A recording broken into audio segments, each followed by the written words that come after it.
Hi there, welcome to Fantasy Hub. I'm Mia, your storyteller. Today's story is filled with heartache, discovery, and a twist you won't see coming. So let's begin. The autumn leaves were painting themselves gold outside the kitchen window when Mary Monroe first noticed the change in her granddaughter's eyes. Those bright hazel pools that once sparkled with mischief had grown dim, clouded with something she couldn't quite name. Fear, perhaps, or resignation too mature for such a young soul. Leia sat at the breakfast table, her small hands pressed against her stomach, her untouched bowl of cereal growing soggy before her. The morning light caught the auburn highlights in her hair, but even that natural fire seemed muted now. "Does it hurt again, little bird?" Mary asked, using the pet name she'd whispered to Leia since Ash was barely walking. Her weathered hands, soft from years of tending gardens and mending hearts, reached across the table. Leia's eyes darted toward the hallway, listening for her father's heavy footsteps. "It's nothing, Grandma," she whispered, the words barely audible, above the ticking of the old clock. "Daddy says I just need to eat more." Ah. But Mary had lived long enough to recognize the difference between nothing and something that feels like everything. She had raised 3 children of her own, buried a husband, and learned to read the language of unspoken pain. This was not nothing. Jason Monroe appeared in the doorway, his construction boots leaving traces of yesterday's mud on the linoleum.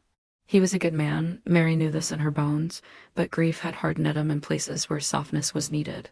Most. 2 years since Sarah's passing, and he still moved through the world like a man walking through fog. "She eating yet?" His voice carried the weight of morning fatigue and barely concealed frustration.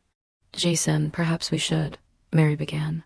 "She's fine, Ma. Kids get stomach aches. It's normal." He grabbed his thermos from the counter, the metallic sound sharp in the morning stillness.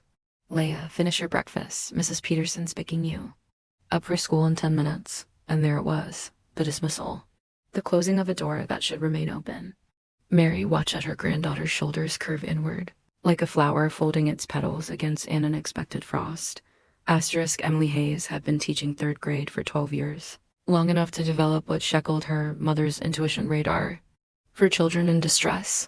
It was Tuesday morning when she noticed Leia Monroe pressing both hands against her stomach during circle time. Her face pale as winter moonlight. The classroom was alive with the chatter of 23 8-year-olds. Sharing their weekend adventures, but Leia sat silent, her breathing shallow and careful.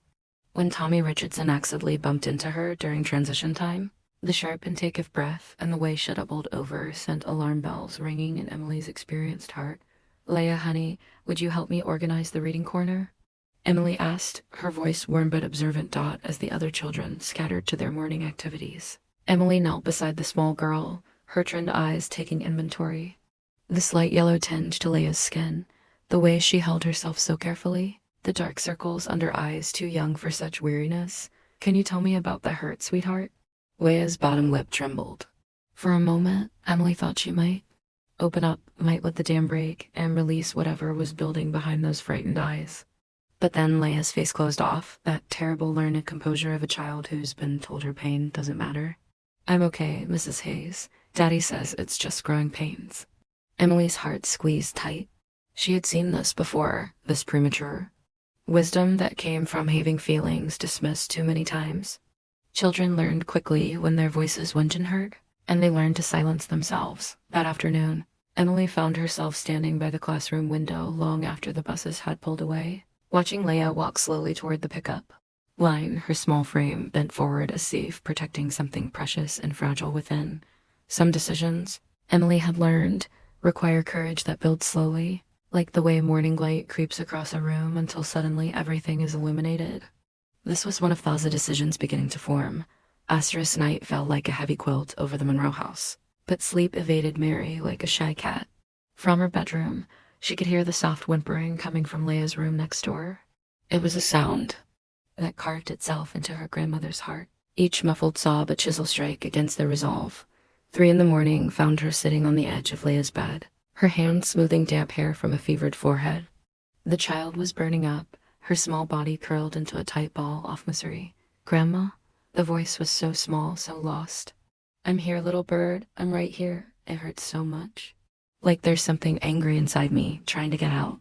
Mary felt Something shifted inside her chest, a crystalline moment of clarity that comes when love finally outweighs fear. This child, this precious soul entrusted to her care, was suffering. Not just normal bumps and bruises of childhood, but something deeper, something that demanded attention. I know, sweetheart. I know it hurts. But Daddy says, sometimes, Mary interrupted gently, even daddies don't know everything, even when they love us very, very much. In the darkness, she made a promise. To herself, to her granddaughter, to the memory of Sarah Woe had trusted her with her most precious gift. Tomorrow she would find her voice. Tomorrow she would be the advocate this child needed. The moon hung like a silver coin outside the window. Witness to a grandmother's fierce love, awakening ** morning came with autumn's crisp promise. But inside the Monroe house, tension hung heaviest. Storm clouds. Jason stood at the stove, flipping pancakes with the methodical precision of Aemon, trying to control what he could in a world that had already taken too much from him. Leia sat at the table, her face ashen, both hands pressed protectively over her abdomen.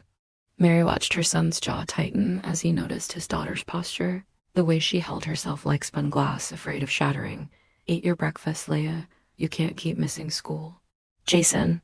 Mary's voice carried a weight it hadn't held in months. Look at her. Really look at her?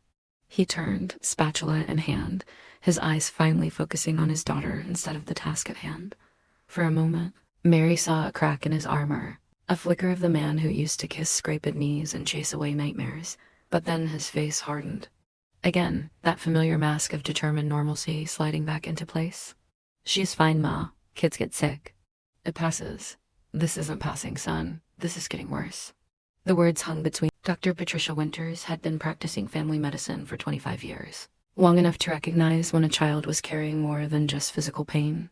Leia Monroe sat on the examination table like a small bird poised for flight, her grandmother's hand a steadying presence on her shoulder. Mary had insisted on driving herself and Leia to the appointment, leaving Jason at work with a message that broke no argument. Sometimes she had learned love required taking action even when it meant stepping into conflict. Can you show me where it hurts most, Leia? Dr. Winters asked, her voice gentle but professional. Leia's small hand moved to her lower right abdomen, the gesture careful and precise. Here, Dot, it's like there's a rock inside me and sometimes it tries to break out. The examination was thorough but gentle. Dr. Winters' experienced hands palpated the small abdomen, her face growing more serious with each passing moment. Mary watched every expression, every slight frown, her grandmother's intuition translating the medical signs into growing alarm. I'd like to do an ultrasound, Dr. Winters said finally, and I think we need to run some blood tests. The ultrasound room was dimly lit, the machine humming softly as the technician moved through and across Leia's gel-covered stomach. On the screen, shadows and shapes danced in black and white, abstract art that told a story Mary wasn't equipped to read, but she could read the technician's face. The way her eyes narrowed slightly, the almost unperceptible pause as she took extra images of one particular area. The careful neutrality that medical professionals wore when they discovered something concerning. The doctor will review these images and discuss the results with you, the technician said, her voice professionally warm but somehow distant. In the waiting room afterward, Leia curled up against her grandmother's side, finally allowing herself to be small and vulnerable. Mary stroked her hair and whispered the prayers she'd carried since childhood, the ones that rose from deep places when logic wasn't enough. When Dr. Winters called them back into the office, her expression was serious but kind, that kind of serious. That comes before life-changing news. Mary, I need to show you what we found. Asterisk, the ultrasound images look like weather maps of an unfamiliar country, all shadows and shapes that meant nothing to Mary's untrained eyes. But Dr. Winters' pointer moved with purpose, circling an area that appeared darker, more dense than the surrounding tissue. This is a mass, she said gently, her words measured and careful. It's approximately 4 centimeters in diameter, located in Leia's lower abdomen. The word mass hit Mary like a physical blow. Her hand tightened instinctively on Leia's shoulder, as if she could somehow shield the child from this news through sheer force of will. What does that mean? Mary's voice sounded strange to her own ears, distant and thin. It means we need more tests to determine exactly what we're dealing with. It could be a cyst, it could be something more serious. But given Leia's symptoms and the size of the mass, this requires immediate attention. Leia looked up at her grandmother, her 8-year-old mind trying to process adult words that carried weight she couldn't fully understand. But she could read the fear in Mary's eyes, could feel the tension in the hand that held hers. Am I really sick, Grandma? The question hung in the air like smoke, impossible to wave away. Mary felt the full weight of fevery dismissed complaint, every "she's fine" that had echoed through their house for months. This was why the child had been holding herself so carefully, why she'd grown pale and quiet. This was the something that had been trying to be heard. "We're going to take very good care of you, little bird," Mary said, her voice steady despite the earthquake happening inside her chest. Very good care. Dr. Winters continued explaining next steps, specialist referrals, additional tests. But Mary was thinking about Jason, about how she would tell him that his dismissal of his daughter's pain had nearly cost them precious time. How she would find the words to explain that sometimes love means listening to what we don't want to hear. The drive home was quiet, Leia dozing against her car seat, finally able to rest now that Simeon had acknowledged her pain was real. Mary drove through the familiar streets of their small town, seeing everything with new eyes. The world looked the same, but everything had changed. At home, she made the phone call she'd been dreading.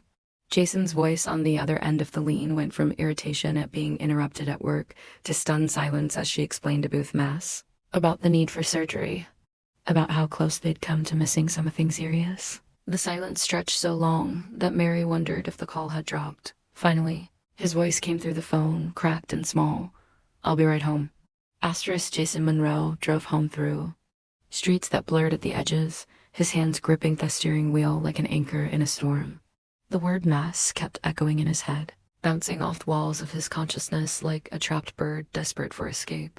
He found them in the living room, Leia curled up on the couch with her head in Mary's lap, finally sleeping peacefully for the first time in weeks. Mary's hand moved in slow, rhythmic strokes through her granddaughter's hair, and when she looked up at him, her eyes held no accusation, only love and concern. That gentle lack of blame somehow made it worse. Jason sank into his armchair, the same chair where he'd dismissed his daughter's complaints dozens of times, where he'd convinced himself that acknowledging her pain would somehow make it more real, more dangerous. Sarah used to call it his denial chair, teasing him though he'd sit there and pretend problems would solve themselves if he just focused hard enough on ignoring them. "How long has she been sleeping?" His voice came out as a whisper. "About an hour. First real sleep she's had in days, I think." Her body finally got permission to rest. The words hit him like a physical blow. Permission to rest, permission to hurt, permission to be heard. All the things he hadn't given his daughter because he'd been so afraid of losing her Thiwe. He'd lost Sarah. He stopped, the words tangling in his throat. "How do you apologize for nearly failing the person you love most in the world?" Mary's voice was gentle but firm. "Son, grief makes us do strange things sometimes. Makes us build walls where we should be building bridges. You were trying to protect her the only way Yauk knew how. By ignoring her pain, by trying to will it away, by believing that if you didn't acknowledge it, it couldn't be real." She paused, her fingers still moving through Leia's hair. "Your father did the same thing when you broke your arm at 10. Insisted you were fine for 3 days before I finally took you to the doctor myself." Jason stared at his daughter's sleeping face, seeing Sarah's nose, Sarah's stubborn chin, but also seeing something uniquely Leia, his brave, patient little girl who had learned to suffer insolence because silence felt safer than being dismissed. "What kind of father does that make me?" "The kind who gets a chance to do better," Mary said simply. "The kind who learns that love sometimes means sitting with fear instead of running from it." When Leia stirred, blinking sleepy eyes, Jason moved from his chair to kneel beside the couch. Her small hand found his, and he felt the trust there, still intact despite everything. "Daddy?" Her voice was soft, uncertain. "I'm here, sweetheart. And I'm listening. I'm really listening now." The tears came then, not just from Leia, but from Jason. 2 years of stored grief and fear and love, spilling out in the safe harbor of that living room. Mary watched her family begin to heal one honest moment at a time. The children's hospital bustled with the controlled chaos of healing, a place where hope and fear walked hand in hand down sterile corridors. Leia's surgery was scheduled for early morning, and the night before found the Monroe family huddled together in the small pre-op room, trying to make normal conversation while extraordinary worry hummed beneath their words. Dr. Sarah Chen The pediatric surgeon had warm eyes behind wire-rimmed glasses and thickened of confidence that came from years of delicate work on small bodies. She explained the procedure in terms Leia could understand, drawing pictures of what they would find inside and how they would fix it. Will it hurt? Leia asked, her small voice steady but watchful. For a little while, Dr. Chun said honestly, but we have very good medicine to help with that, and you'll have your daddy and grandma right here when you wake up. Jason held his daughter's hand as she was wheeled into the operating room, watching her small face disappear behind surgical doors with a prayer on his lips that felt rusty from disuse but somehow still familiar. Mary stood beside him, her presence a rock in the shifting sands of his fear. She was going to be fine, Mary said, and Jason heard the certainty in her voice that came from somewhere deeper than medical statistics. The waiting room became their world for the next 4 hours. Jason paced like a caged animal while Mary sat still as stone, her eyes closed in what looked like meditation but felt like fierce communication with whatever forces govern the universe. Other families came and went, each carrying their own load of love and worry. When Dr. Chun finally appeared, her scrub still carrying the evidence of the morning's work, her smile was the most beautiful thing Jason had ever seen. The mass was benign, she said, and the words hit like warm rain after a long drought. A large cyst that had been growing slowly for months. We removed it completely, and Leia did beautifully. In the recovery room, Leia looked small and pale against the white sheets, but when her eyes fluttered open and found Jason's face, her smile was like sunrise. Did they get the angry rock out of my stomach? She whispered. They did, sweetheart. They got it all out. Good. I'm tired of hurting. Jason kissed her forehead, tasting salt and love and the promise of better days ahead. You won't have to hurt like that anymore. Asterisk spring came early that year, arriving on the wings of daffodils and the soft green promises of new grass. Leia's recovery had been swift and complete, her body healing with the resilience that belonged uniquely to children. But more than her physical healing, it was the change in their family dynamic that felt most miraculous. Jason had learned to ask different questions. Instead of, "Are you okay?" which invited the expected, "I'm fine," he learned to say, "Tell me about your day and what's happening in your body right now." Small changes in language that opened vast spaces for honesty. Mary watched her son transform from a man running from pain into one who could sit with it, hold space for it, help carry its weight. She saw him learning what she had always known.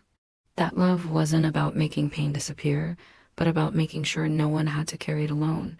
The idea for the garden came to Leia herself, born from a conversation about new beginnings and things that grow from dark places toward the light. "I want to plant sunflowers," she announced one Saturday morning, her small hands already dirty from examining the soil in Mary's backyard, big ones that are taller than Daddy. "Why sunflowers?" Jason asked, genuinely curious about his daughter's thoughts in a way he'd forgotten how to be before. "Because they always turn their faces toward the sun, even when it's cloudy. Mrs. Hayes taught us that. And because they're brave enough to grow really tall, even though that might make them scary to some people." Mary felt her heart squeeze with recognition. This child, this wise small soul, had learned something profound about courage and visibility and the right to take up space in the world. They spent the morning preparing the soil, 3 generations working with their hands in the earth. Jason dug deep furrows while Mary showed Leia how to measure spacing between seeds. The work was meditative, purposeful, their conversation flowing naturally around plants for the garden and dreams for summer. "I want to invite Mrs. Hayes to see them when they bloom," Leia said, placing each seed with careful precision. "She was nice to me when I was hurting, even when nobody believed me." Jason paused in his digging, the weight of that statement settling over him like a blessing and a burden combined. "She sounds like a very special teacher." "She is. She listened with her heart, not just her ears." Another lesson delivered by 8-year-old wisdom. Jason caught his mother's eye over Leia's bent head, seeing approval and love reflected back at him as they worked. Neighbors began to stop by, drawn by the sight of the Monroe family in their yard together, laughter rising from their small corner of earth-like music. Mrs. Peterson from next door brought lemonade. Mr. Garcia offered advice about fertilizer. The community that had watched their family struggle began to witness their healing. "When they're tall enough," Leia said, patting soil around the last seed, "people will be able to see our sunflowers from the street. They'll know something beautiful is growing here." Mary felt tears prick her eyes at the metaphor her granddaughter had stumbled into, so perfect and unconscious. Yes, indeed, something beautiful was growing here. Something that had roots in honesty and bloomed in the courage to be truly seen. Asterisk Emily Hayes arrived on a Saturday afternoon in late spring, when the sunflower seedlings were just beginning to show their true nature, their faces already turning instinctively toward the light. Leia had been watching for her teacher's car all morning, pressing her nose against the living room window with the kind of anticipation that belonged to children in Christmas mornings. She's here, she's here. Leia's voice carried the pure joy of a child whose world had expanded to include trusted adults beyond her immediate family. Jason watched from the porch as his daughter flew down the front steps to greet her teacher, marveling at the transformation in the small girl who had once curled inward like a frightened animal. Miss Leia was open, bright, her body language speaking of a child who had learned she was worth listening to. Emily emerged from her car carrying a small, wrapped package, her face lighting up at Leia's enthusiastic reception. Jason found himself walking toward them. No longer the defensive father Woe had once viewed outside concern as interference, but a man grateful for the village that had helped raise his child. Mr. Monroe, Emily said, extending her hand with a smile that held no judgment, only warmth. It's so good to see Leia looking so healthy and happy. Please call me Jason, and thank you for everything, for seeing for paying attention when it mattered. The words were simple, but Emily heard the depth of gratitude beneath them. She had been teaching long enough to know that sometimes the greatest gift you could give a child was the simple acknowledgement that their experience was real and important. I brought something for you, Emily told Leia, holding out the wrapped package. Inside was a journal, its cover decorated with painted sunflowers, bright and bold, against a sky blue background. I thought you might like to write about your garden, or draw pictures, or just keep track of your thoughts and feelings. Leia held the journal like treasure, her fingers tracing the painted blooms. I can write about anything? Anything at all. Your thoughts are important, Leia. They deserve to be heard, even if it's just you listening to yourself. Mary appeared from the backyard, her gardening gloves still dusty with soil, her face bright with the satisfaction of work well done. Emily, you have to see how tall the sunflowers have grown already. They walked together to the backyard, a small procession of healing. The sunflower seedlings stood in neat rows, their broad leaves catching the afternoon light, their stems already showing the sturdy promise of the giants they would become. Look, Mrs. Hayes, Leia said, kneeling beside the tallest seedling. This one's going to be taller than Daddy, I think. Maybe even taller than our house.